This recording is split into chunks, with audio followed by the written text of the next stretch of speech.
Hello and welcome back to Fashion Bites.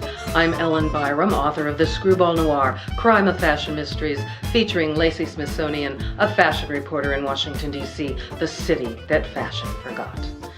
Today, I want to talk about movie makeovers. What better way to spend a chilly winter evening than viewing a classic flick with a love story and great clothes and makeup? Makeovers can feel like sleight of hand, but they can also have a deep impact. On the TV show, What Not to Wear, I was impressed with the women who said their makeovers weren't just about the hair and makeup and new wardrobe. There was a fundamental shift in their perspective, a true transformation in their lives. They saw themselves in a new way, and being open to surface tweaks can change your life. Movies that feature women who undergo makeovers are about that transformation and taking a chance on life and love. A few of my favorite makeover movies include The Girl Most Likely To.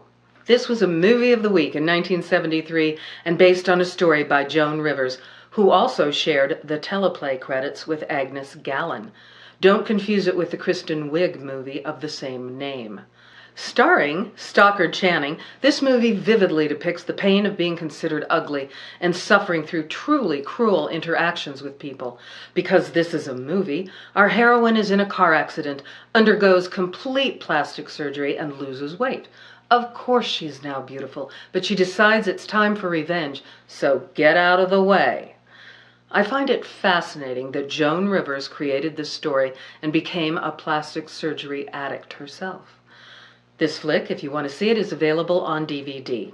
My next pick is Now Voyager. This 1942 movie was based on the 1941 best-selling book by Olive Higgins Prouty. Betty Davis plays Charlotte Vale, the unlovely only daughter and last child of a selfish, demanding matriarch, played by the always reliable Gladys Cooper. You will hate her.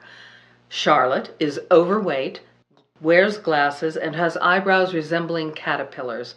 Needless to say, she eschews makeup, but rebelliously smokes on the sly. Psychiatrist Claude Rains comes to her rescue just in time. He runs a psychiatric rest home that looks like the best vacation you ever had. Really, when you see this, you'll want to book a vacation at this quaint resort for a lovely rest. And being here, it's no wonder that Betty sheds the weight, makes friends with a pair of tweezers, and finds herself clad in Ori Kelly fashions. She finds her inner steel and a semi-tragic love interest, Paul Honrade, who is married. But you've got to watch it anyway. This movie is also famous for the ridiculous scene of Honrade lighting 2 cigarettes at once and passing one to Davis. The film should have a tobacco warning on it. It is the era of trying to make cancer-causing cigarettes romantic and sexy. Nevertheless, it's worth a fresh-popped bowl of popcorn.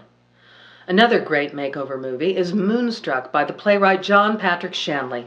Not only is there a transformation, there are stellar performances by Cher and Nicolas Cage and the rest of the cast. Cher, as Loretta, is living a fairly drab life and decides to get married to boring Johnny Camerari, played by Danny Aiello. But she soon meets his estranged brother Ronnie, played by Nick Cage, and before you can say Cinderella beauty salon, she's washing the gray away, getting a great cut, and having her brows plucked. It's amazing how often tweezers are deployed in makeover movies. Loretta also trades her oversized 80s wardrobe for a great dress to wear to the opera.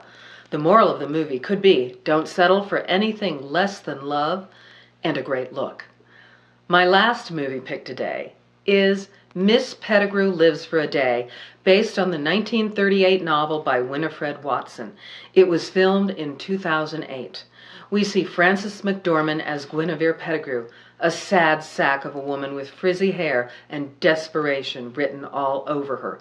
She's just lost another job as a nanny.